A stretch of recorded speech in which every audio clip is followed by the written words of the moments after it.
Hello and welcome to Where Will Your Agency Be in 2030? I'm agency advisor Karl Sakas. I'll be sharing advice on my predictions for agencies in 2030, as well as answering your questions about how to apply that advice, those predictions, to your specific agency. If you're joining us live, please share questions in chat, and I look forward to answering those. So, what will your agency look like in 2030? But also, just as important, what to do about it right now.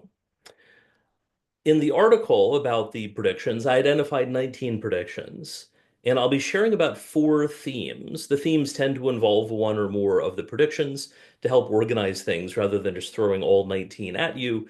Though we do have the article linked. If you're joining us live, we'll share in chat. If you're watching the recording, you can get that in the video description.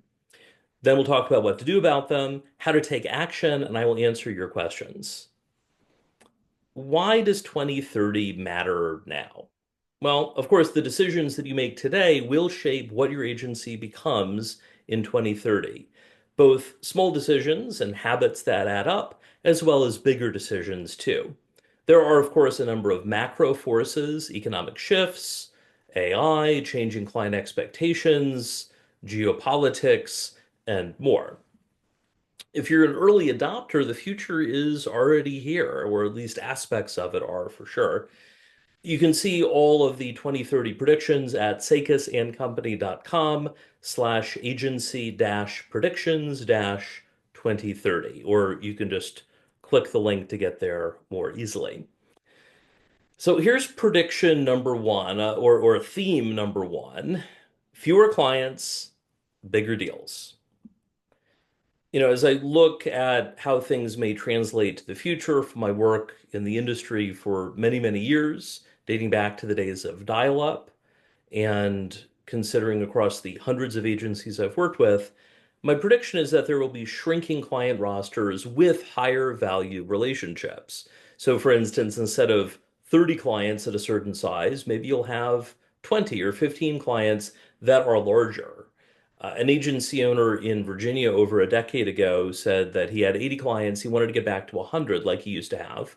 And I was like, why do you want more clients? And he was like, well, I'll make more money. I said, what if you could make more money with fewer clients? Because I was thinking his team is probably distracted taking care of 80, much less 100 clients. And it's like, I don't know, more is better. And I dug in and I found a number of problems with where he was at the time. For instance, one of his clients had cut back on their monthly spend on their retainer. The accounting department updated billing. No one told the delivery team. And according to my calculations, the agency was delivering for 2 months at just an average of $5 an hour. Not good. Uh, Foresee clients consolidating their vendors. One of the questions we have is how are these trends going to impact agencies that work with smaller clients versus larger clients? Certainly, larger clients have a tendency to consolidate their vendors. Sometimes over time that'll shift and they'll add more. That could be an opportunity for you to get in. But consolidation tends to be the name of the game for a lot of business things. Uh, if your approach now is based on high volume relationships, you may struggle. So, what do we do? Well, here are some BizDev implications from these trends. Of course, prioritize relationship building. That can include working with your current clients, working with partner firms that could be serving your audience in complementary ways. I regularly refer business to competitors and they to me. So if things aren't a match for you, that doesn't mean that it might not be a match for them and vice versa. And you know what? Even if it's not an exact trade, if it's not something you're good at doing profitably and sustainably, you lose nothing by referring that business away and potentially might gain a lot as well. Positioning yourself as a strategic partner. I've written for years about repositioning your agency as a strategy first agency. My article on it is, I think, how to do it in 14 not so easy steps. If we look ahead to 2030, Technology platforms will change, various client preferences will change, but I do believe that agencies will still be a key source of strategic insight for clients. So the more you can position yourself as a strategic partner, the better. And sometimes that can be a little painful. For instance, as a PM and also wearing an account manager hat at an agency, I was the day-to-day contact for one of our larger long-term clients, several of them, but one in particular for an industrial services firm. And what I realized after joining the agency was that if you didn't answer the phone right away, that client would start calling every phone extension in the office. And we were in person, so I could hear my phone ring, and then another phone, and then another, and another, and he just wanted to talk to someone. He was under a lot of pressure. His boss was a real jerk.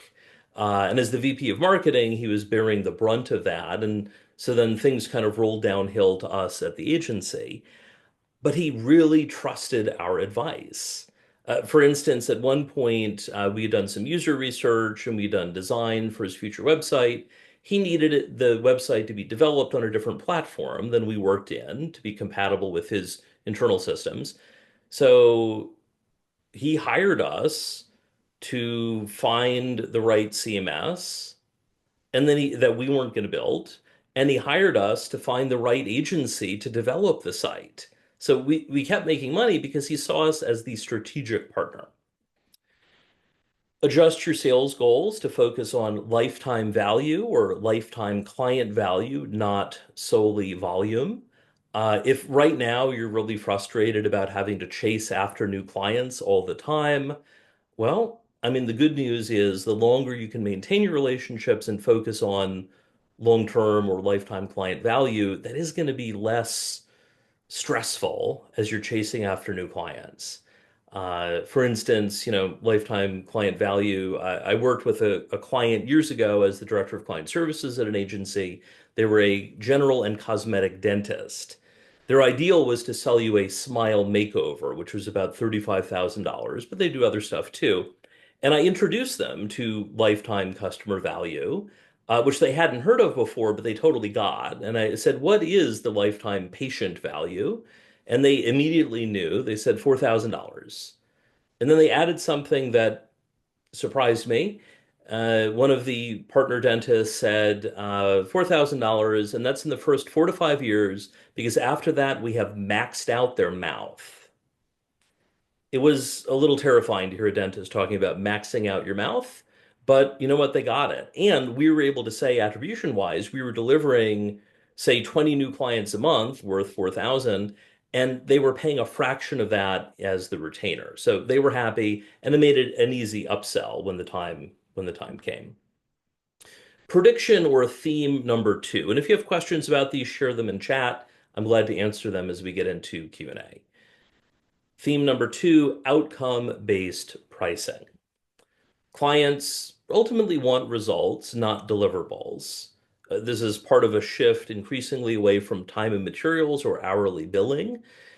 Pre-AI, I was somewhat agnostic about hourly billing. Hourly could make sense for some agencies and some clients, but now with the impacts of AI and automation, even if you charge 200, 300, 500, $1,000 an hour, I talk about your $1,000 an hour activities, you're not capturing the value of your AI technology investment and strategy work and so on.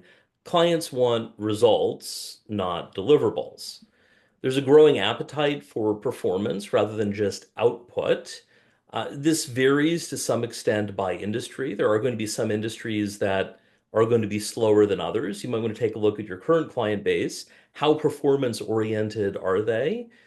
Some of that can come down to their experience delivering performance to their clients or their customers, depending on what they do. And I see a rise in risk sharing models. So what would risk sharing look like? For instance, rather than a client paying you a flat amount every month, maybe there's a lower flat amount and there is some sort of a commission or royalty on top of that. I would not recommend that you do a pure commission or pure royalty, 100% variable. deal that's very risky. I certainly wouldn't do it for a new client. My experience is that if a new client shows up and they're like, hey, it'll be, a pure upside, usually it's because and they don't want to pay anything down. It's usually because they have a bad business idea, or otherwise will struggle to implement it. Had a client as a director of client services that was like that. My boss was really excited about them. I was concerned, but he was the boss and he won. They wanted us to build Facebook for sports fans for initially well, we quoted them $100,000, and with inflation that would be higher, and ultimately settled on $40,000, which still definitely not enough. And I think at one point they had floated, well, build it for free and then we'll get some percentage of the money. Thankfully, the agency owner, my boss, didn't go with that, because ultimately the project launched. They had a seven-person team. Risk factor, their marketing director was a college intern. If you have a prospective client who has a college intern as their marketing director, it's not going to work. And I don't think they ever actually fully launched the site. Like we finished it, but thankfully at least got some money instead of some sort of a commission situation.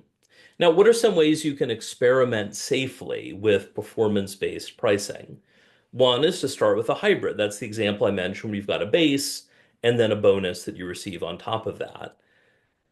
You can also use it for well-scoped services. There's a risk that if you're like, oh, well, we'll get paid for performance, and you realize, what it's going to take to get those results ends up being far more than you ever expected. You're going to keep working to get results. And at some point, maybe you should actually pull the plug and walk away. But due to the sunk cost fallacy, you just keep going. That was kind of like when, as a project manager, we had a client who wanted to change the scope of their phase two. We had pre-scoped it, and they wanted to make some changes. And my boss said, a different boss said, okay, we'll create the new technical specs. We're not going to charge them for it. So I worked with the team. We came up with the tech specs. The client didn't like it. We did a revision. One of the client stakeholders liked it, another didn't, another revision. We went through 11 rounds of unpaid revisions on that, and they were still not happy. So well-scoped services, definitely helpful. And of course, you're going to need to communicate boundaries clearly in your contracts. I talk about, it's okay for something to be strategically free, but never secretly free.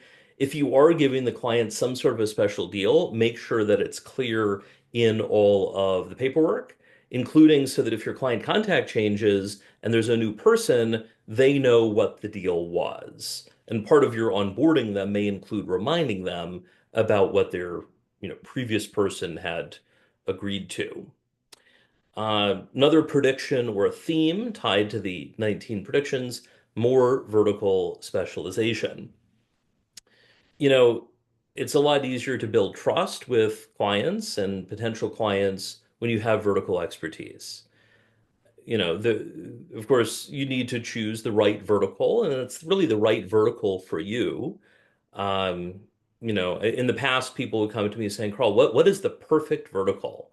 And for some reason, the example everyone would use, or that they were like, for instance, was funeral services. So for some reason, people are like funeral parlors. Maybe that's the perfect industry. I don't think it is. I will say among my clients, legal marketing tends to be very lucrative.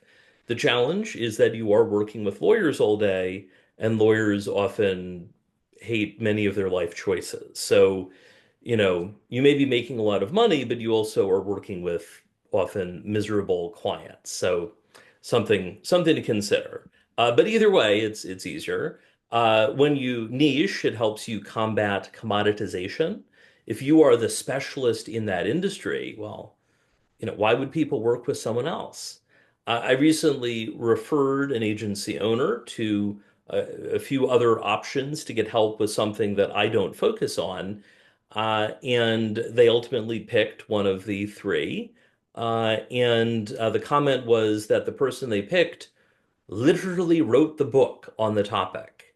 If, by the way, you're thinking of writing a book, one of our live attendees today, Henry DeVries, runs Indie Books International. He has great content on writing books. I recently shared his article on 9 ways to write a book when you don't have time. And if we can share that in chat, so people can check that out. Um, Ultimately, clients want partners who get their business. They don't have to re-explain how things work. For instance, if they're health oriented, they don't have to explain what, HIPAA guidelines are and things like that. Um, yeah, and one way to, if you're thinking of new industries or if you want to dig deeper in a particular industry, maybe there's an industry you've worked with and you want to make that one of your specialization pillars, make sure you're reading publications in that industry. For instance, when I worked with the dentist who is working to max out people's mouths, I subscribed to the Dental Economics newsletter because I wanted to know what were dental practices hearing about running a better dental practice. I wanted to know. And not everything was relevant to me in my work around thinking about their marketing strategy, but a lot of it was. And it helped to see what they were seeing before they brought those questions to me so that I could be proactive, or, if I was reacting, I had some idea of what was going on first. How to start specializing? Well, audit your past wins by vertical. I worked with a client in the DC area a number of years ago where they had a particular focus and they were looking at maybe expanding or maybe not. And I said, okay, who are your top 5 clients right now? And the agency owner thought about it and made a list. And I said, 4 out of the 5 aren't in your publicly stated vertical focus, but they were actually in a different focus. And I said, you know what? I think you've got your second pillar right now. You have experience working with them. You like working with them generally. They pay you well, expand. And so they ultimately added that as a second vertical pillar, which is helpful for diversification. And they had the experience, they weren't just making it up. Of course, then test vertical focus content or campaigns. Maybe you're running pay-per-click ads to promote a lead magnet for a particular vertical. Maybe you're testing a couple of verticals and you find what works better than the other. Agencies advertising themselves, it's always challenging because you're advertising against other agencies that are also advertising, but it is one of the most straightforward ways to test if things are a match. Of course, check out trade publications. You can use a beachhead strategy where you get started with a particular client and then work from there to go deeper over time. I ultimately would suggest that if you need to focus on this, to hire a positioning consultant. In the past, I've helped clients with positioning. I wouldn't say that's my focus now. I'd rather focus on helping agency owners work less and earn more, as I shared in my 2023 book, or helping them with coaching to calm the chaos, as I shared in my 2025 book. And so, referrals for positioning, some options include David C. Baker at Punctuation around positioning, Corey Quinn, and Carly Cunningham. You need to find the person who's right for you, but no need to reinvent the wheel. And prediction or theme number 4, before we shift into Q&A soon, is around empathy as a hiring advantage. What do I mean by that? Well, I believe emotional intelligence or EQ will differentiate agency talent. That agencies, all things being equal, in terms of you getting clients results and things like that, the agency with higher EQ is going to do better. Ultimately, best clients want advisors, not order takers. Even the client who would annoy everyone at my agency by calling around to all of the extensions, he did want our advice. And something to consider, if you've ever gotten a stupid question from a client, obviously, from their perspective, it's not a stupid question, right? Otherwise, they probably wouldn't have asked it. But when a client asks you a stupid question, it means they see you as the first person they want to talk to get advice about that situation. That's actually a great place to be. And then just don't laugh as you're answering the question, and then help them through that. Empathy helps with retention and collaboration. There are a lot of benefits for people to work at a small agency. There are opportunities that they wouldn't get at a larger company. For instance, my first job after college was at a social impact mutual fund, and there were about 35 employees at the time. And over 4 years, I ended up working across four different departments in three different roles. And early on, I was creating market share reports every quarter for the C-level team for the company. I would not have done that if I'd been at a multi-thousand person company. And there, in addition to people having access to you as the leader, they have opportunities to take on different projects, different initiatives, probably get promoted faster if you're growing, things like that. So there are benefits for the right team members to work at a smaller agency. Of course, small is relative. Ad Age describes a small agency as under 150 people. Of course, that is a very big range. So what is not changing before we get into Q&A? And if you have questions, please share those in chat, and Claire, as producer, will help sort through them. Relationships still matter. Relationships aren't going away. Was reading recently about agentic AI around building digital tools and websites and other assets where the primary user is not a human, but it's an AI agent. Who knows exactly what's going to happen on that between now and 2030, but something's going to happen. However, relationships still matter. Strategy still sells. I mentioned about repositioning as a strategy first agency. It's okay to do implementation work. And I have my article on think, teach, do. Think is strategy, where the client's like, what do I do? Tell me what to do. Teach is about training and empowerment, where the client's like, I want to do it myself. Can you show me how? Or help me hire people who could do it internally. And then do is implementation, where the client's like, do it for me.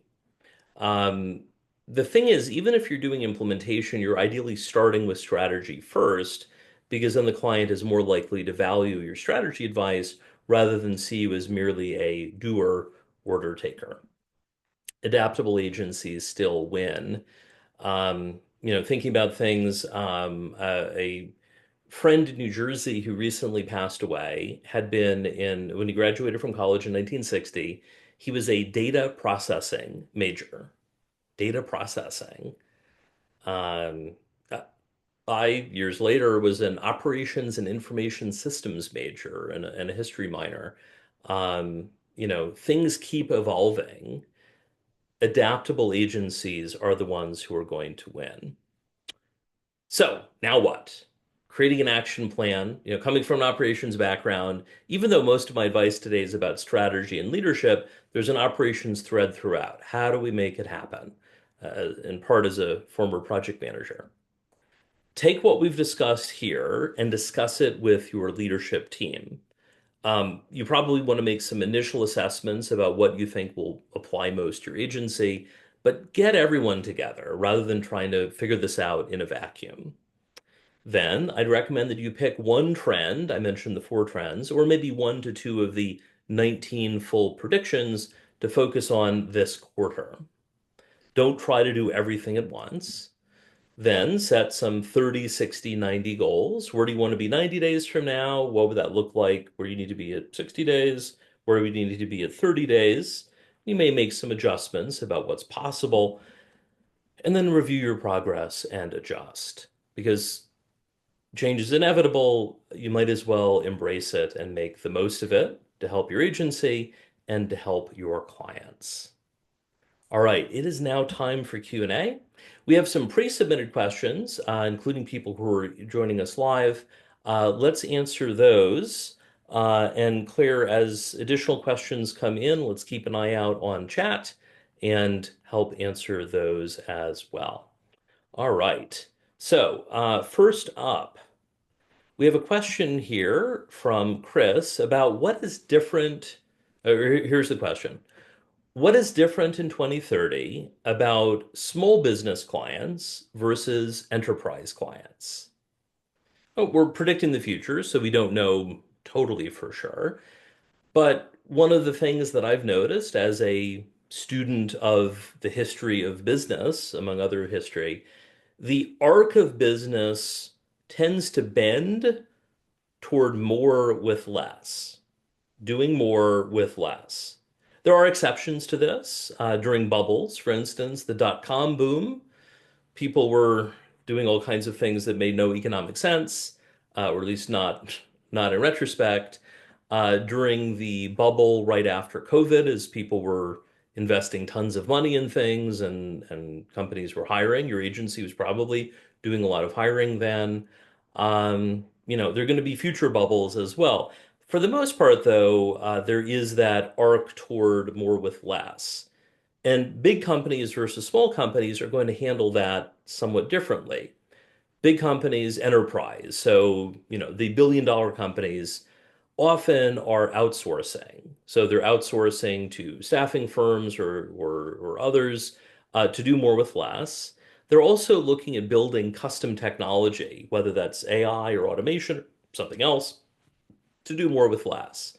And smaller companies, of course, are thinking about that too, though for them, rather than building custom solutions, they're more likely to look for off-the-shelf software, where maybe it's not quite perfect, but it does 80% of the job at 20% of the price or 10% of the price, kind of thing. The sort of software where you can get the pricing online rather than contact sales team for a demo to get the pricing. Yeah. So if it's more with less, there's still going to be that theme around how do we get there. So if you work with enterprise clients, maybe that's building custom systems and solutions. I have a client that has built internal software that they now sell to other clients, including existing agency services clients and others. Maybe you're developing a product, maybe not. I mean, there's a lot to make that happen and a lot that can go wrong. And then for smaller firms, maybe you're building software that they can access at a lower price point, and you're helping them through your agency services. Or maybe you're customizing off-the-shelf software. With the growth of no-code tools, that's easier than ever. Although I will say, as I'm using different technical tools, even if they're no code, it helps to be able to think like the computer.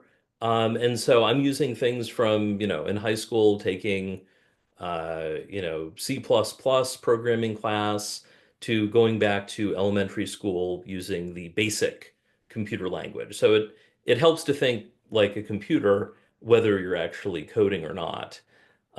Speaking of that, I was reading about the drop in number of programmers in the US, but things are strong in terms of developers, right? So the order taker programmers are, dropping, and then the more creative solutions oriented developers, likely will be okay, or at least for now. So that's my initial prediction about small business versus enterprise. Everyone's looking for more with less. The particular way they'll get there will be different. Oh, and if you work with enterprise clients, part of their outsourcing to contractors includes outsourcing to agencies. So are you ready to help them when the time comes? Next question. What technology, this is a question from Giovanna.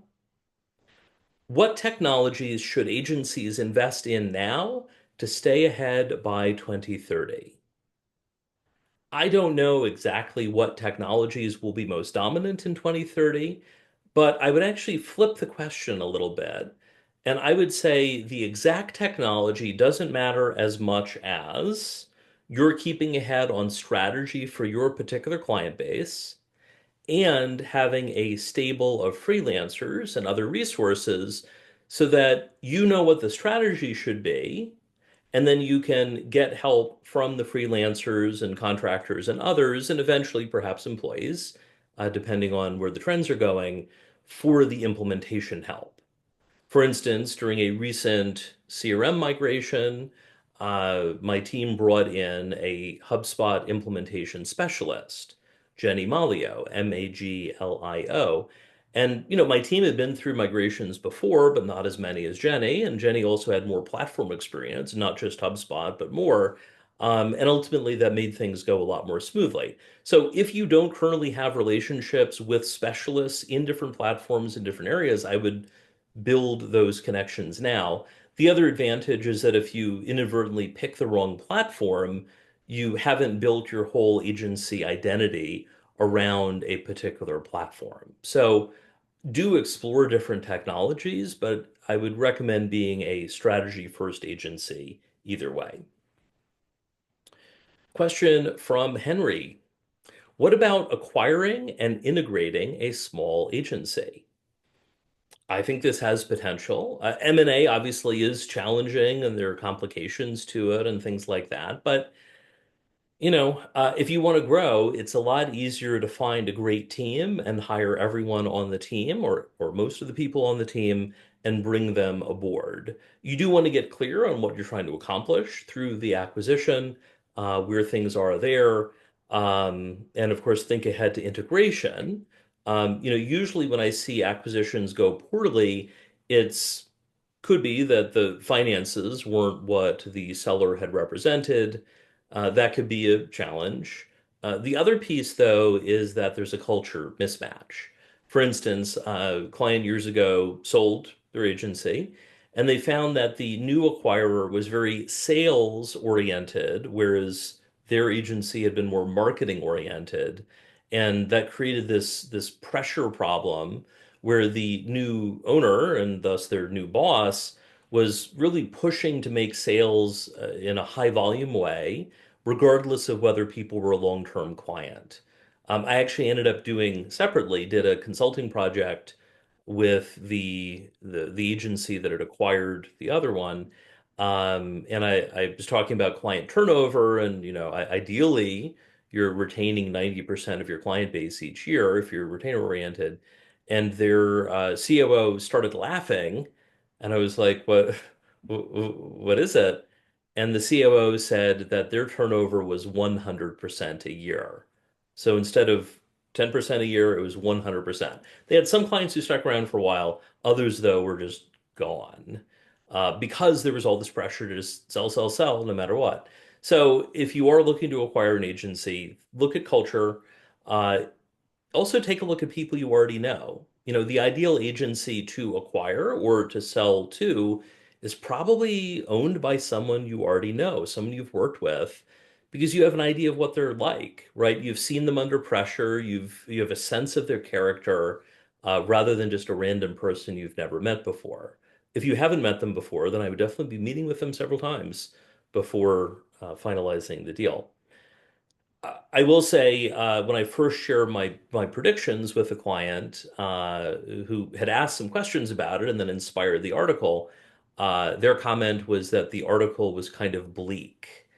And initially there were just 14. I looked back at it, I was like, okay, what are some of the more positive things to the trends, and added those back. So it's not quite as bleak, but I will say I am getting more exit inquiries now than ever before.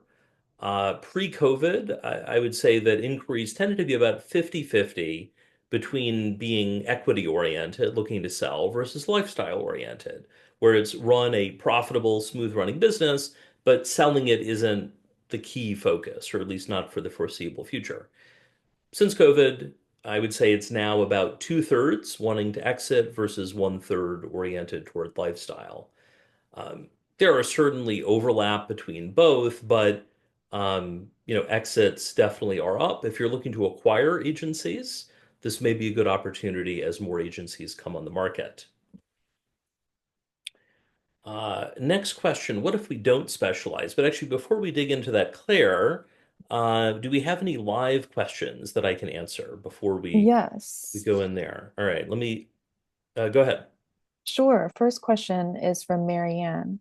She's asking if clients ask if we use AI, what is the best response? Some want to know if we use it, others think it's cheating and they shouldn't pay as much for agencies who leverage AI. So the question is what to tell clients when they ask how you're using AI. Some seem to want you to use AI, sometimes for a price discount, and others, are concerned about it. you can talk with your lawyer about updating your master services agreement, but ultimately I would frame it as this. We use the best solutions to give you the best advice and the best results possible. That includes using technology. For instance, we use computers instead of typewriters to do the work. And, we use video conferencing rather than always doing in-person meetings when they may not be as critical. AI is one of those tools. We have set things up in a way that protects your privacy and your end client or customer privacy, and you can explain how that works and things like that. That likely is going to address concerns for most people. On the point about should you or client pressure to charge less for using I mean, your clients don't know exactly how long it takes to do things. Ideally, you're not telling them. Ideally, you're doing deliverable-based pricing or maybe shifting toward value-based or at least value anchored in the meantime. So, don't tell them how long it costs. You're going to have to do that if you're still time and materials, but you probably should move away from that. One of the things, though, if you're using AI, not only can you get things done in less time, you also can get it done in a shorter duration of time, right? Where maybe it would take however many hours and it would take you a week to get it done. Now maybe you can get it done in 2 days. Convenience is more expensive. There's a reason you pay more for baby carrots rather than regular carrots because they're pre-peeled, pre-washed, ready to eat. You pay for convenience if you look at the per pound price for baby carrots versus regular carrots. So, I would frame it as they're getting all of this value from your using AI and other tools. And if they just don't get it, that could be a sign that they're not a good match as a client. But that's my response on that. Uh, what other questions, Claire, do we have? Okay, we have a question from Jana Lee. I hope I'm pronouncing your name all right. Her question is, we're a HubSpot partner agency with a focus on strategy and teaching how to use the system to get the most out of it. Mhm. Our primary clients have been small businesses, but now HubSpot is going up market and we're trying to figure out how to sell our teaching services to these larger clients. Any ideas? All right. Well, Janely, thank you for asking the question. So to recap, if you're working on a particular platform that is moving up market, what are some opportunities to charge those newer, bigger clients for training and related services? This is potentially a great opportunity. Consider when it comes to licensing training services, and if you check out the Sakas Company website, you can see all kinds of on-demand and often live training as well. Uh, there are a few ways to license it. If someone is buying training individually, they're going to buy an individual license. But if you're selling something to a client that needs to train multiple people, maybe they're going to buy a multi-seat license. This is if you're offering it on demand. Or if you're doing a private workshop, maybe they pay a flat fee that goes up over time as more people participate. And you could also price in, for instance, they're getting the recording or access to the recording. I'd recommend using a learning management system. My team uses Teachable, something so that it's more of a training rather than just like, here's a video, right? A training has a higher perceived value than here are 3 videos. Good luck, have fun. And in things like Teachable, you can also add quizzes, you can add exercises, you can add other things to add value, actual value and perceived value to the training offerings. So that works if you're doing uh, on demand or if you're doing custom private training as well.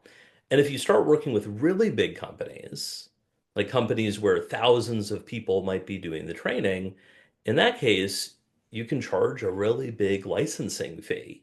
And in fact, they may actually end up installing your training on their existing learning management system. There's a bit of an honor system there, right? You're assuming they're not going to go off and share it, but I mean, why would they do that? Why would they want random people in their corporate learning management system?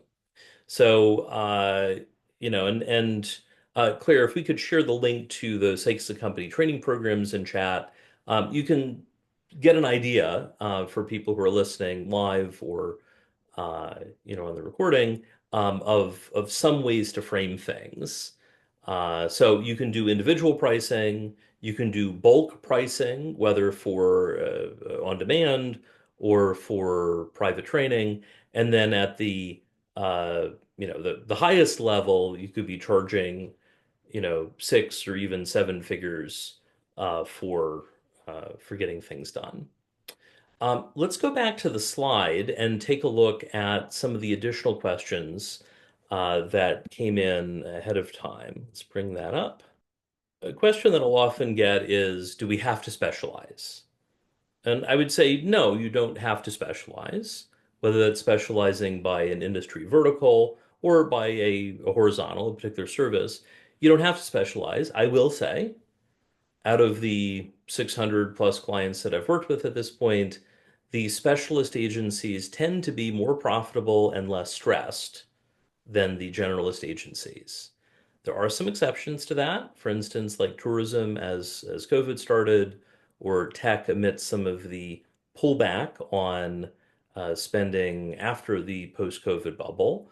Um, of course, manufacturing in early 2025 or companies focused on selling imported products, they're things are always going to change. The safest bet is to pick two verticals to specialize in that are perhaps related but not exactly tied together. You need to find what's right for you, but you don't have to specialize if you don't want to. It is likely going to limit your agency's growth potential over time. So if you're okay with that, if you're happy with how you're growing now, that could be fine. If you want to grow a lot, you might want to consider specializing, or if you've saturated your current focus, perhaps a second vertical. Question on how do we pitch outcome-based pricing? Well, it starts by understanding the impact of the work you're doing. What is the outcome and what is it worth? I worked or got an inquiry from an agency in Tennessee several years ago where two partners, they had about 40 team members at the time. And they're like, we want to make some changes. We want to make things better. Can you help? And it's like, yeah, their situation, from what I could tell initially, matched my expertise. It did seem like they were spending a lot of time on priorities outside of work, volunteer activities and things like that. They noted that their offices were next to each other, but they only saw each other every like 2 weeks, sort of a ships passing in the night kind of situation. And I dug in, and based on the profit leaks that I saw, just based on the sales evaluation process, I identified $2 million in profit leaks. So if we could fix them and could help them fix them in the initial project, what would now be the agency growth diagnostic, and then doing ongoing support afterwards through coaching, they could close and or recover $2 million a year in profits just from their existing business. And, to me, that seemed like a pretty strong ROI because I was not charging them $2 million. They didn't move forward because I don't think they were seeing each other much. I should look to see if they're still in business and what their situation is. But if you can anchor the outcome, it's a lot easier. Now, on the other hand, if you're doing work where the client's like, what's the impact of the work? If you don't know, or if they disagree with your assessment of what it is, it's going to be hard to pitch outcome-based pricing. It starts by talking about their business, talking about their outcomes, the value of the outcomes in the sales conversation. And that starts from the very beginning in terms of your pre-intake process. I have my agency profile that people fill out before we get on a call, and as well as what you're doing during the intake process when they are a client and things like that. But if you're struggling to even understand what the outcomes are, you're probably not going to succeed at outcome-based pricing. I would say outcome-based pricing or value-based pricing, um, you can make more money by, in this case, switching from time and materials to fixed price or milestone or deliverable based pricing. Or if you're doing deliverable based pricing by fixing your efficiency and reducing scope creep and things like that, then immediately jumping to outcome based pricing. So like get your act together now on deliverable based, and then you can move to outcome based. Another question, how do we balance AI and human value? I think it's become a cliche at this point where people are saying, the future isn't AI, the future is smart humans using AI, which I think is true. Um, but that assumes that your team knows how to use it and wants to use it. You may have seen my Venn diagram of desire, competence, capacity. Imagine three circles, desire, competence, capacity overlapping. All three need to overlap. So if something isn't happening at your agency, if something isn't getting done, it's usually because you're missing one, two, or all three of them. Desire is, do they want to do things? Competence is, do they know how to do it well? Capacity is about, do they have time to get things done? So, like, if they don't have desire, they're not going to do it. If they don't have capacity, they're not going to get to it because they don't have time. And if they don't have competence, then ultimately, if they do it, uh, they're probably going to do it poorly. So same thing is true. If you're the only person in your agency who is the champion for AI, it's going to be hard to drag everyone else along. I mean, a big thing with that, of course, is ultimately enlisting everyone to get people to think. Like, think about it. So, for instance, I realized a couple years ago, everyone I hire at Sakas and Company has an automation mindset. They're thinking about how do we do this better? Sometimes that's using AI, sometimes it's non-AI automation, sometimes it's building systems. So, for instance, building custom GPTs to do a wide range of things, especially with content and then beyond, makes things so much easier, and also then continuously improving them. For instance, we have a custom GPT to write case studies, and we're always fine-tuning it to make it better rather than just assuming one and done. I do ask, here's a tip. When you're hiring people, when you're hiring humans, ask in the application, what do you do for professional development? What do you do for professional development? And make the question optional. I don't necessarily care about what exactly people write, but I want an answer there. I want to see that they're being thoughtful about their development and also that they're focusing on things that match their overall career track. Um, for instance, years ago, a friend was at an agency that hired a project manager who previously had been a designer. They were like, this is a PM role, not a design role. You're not going to be doing design. They said, oh, no. And they didn't really dig into that. Day one, the new team member was interfering with the designers, not their job. And that ultimately turned into, as I understand, a legal settlement to get rid of that particular team member. If they had paid attention to, does this add up?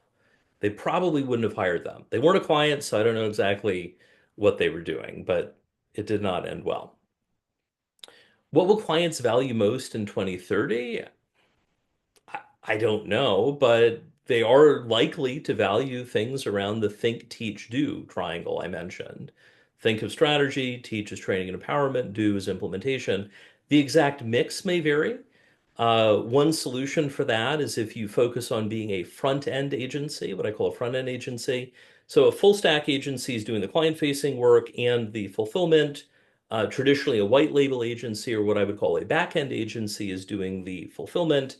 If you're a front-end agency, you're focused on the client-facing work, the brand building, the strategy, account management, and project management, and things like that.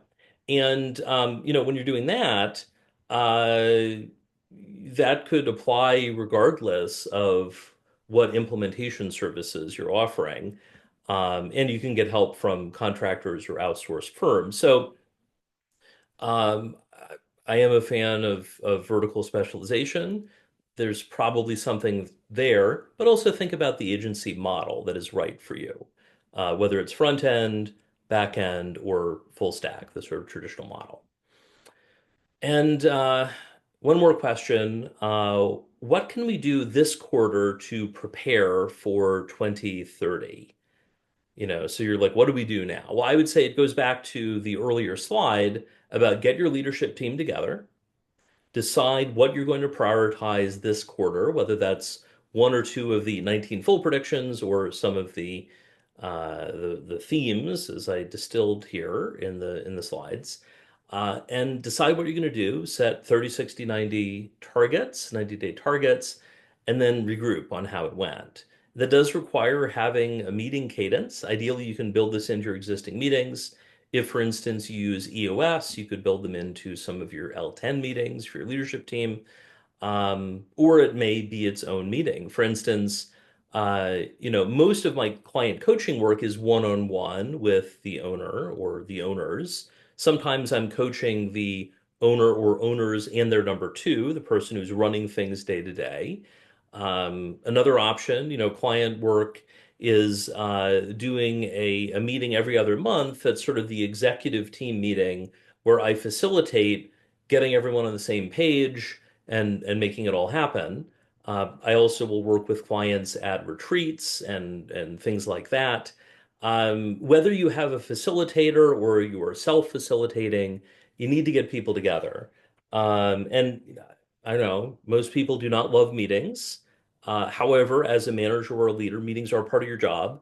Chapter 10 of the Calm the Chaos book is about creating better meetings for yourself and everyone else. Because as a leader, meetings are part of your job, but that means you can make them better for everyone. All right, home stretch.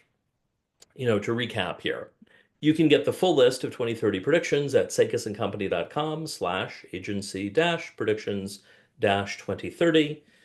You can see further insights at the Sakas and Company blog and newsletter. My email newsletter is one that more than one subscriber has called the only email they read every time. Check it out. I think you'll like it. If you'd like private one-on-one help, you can go to sakasandcompany.com/contact. Reach out, share what's keeping you up at night, what you're dealing with, and my team can recommend next steps. And finally, just to acknowledge the future can be scary, but it doesn't have to be scary, or at least you can embrace the scary part and then look for the positives as well. Hopefully, if you do it right and if you follow some of the things we've discussed here, the future can be filled with opportunities for you, your team, and your agency. So thank you so much for joining. If you've joined live or if you're watching the recording, and if I can be of assistance as you're driving your agency forward to 2030 and beyond, please get in touch. So thanks everyone, and good luck out there.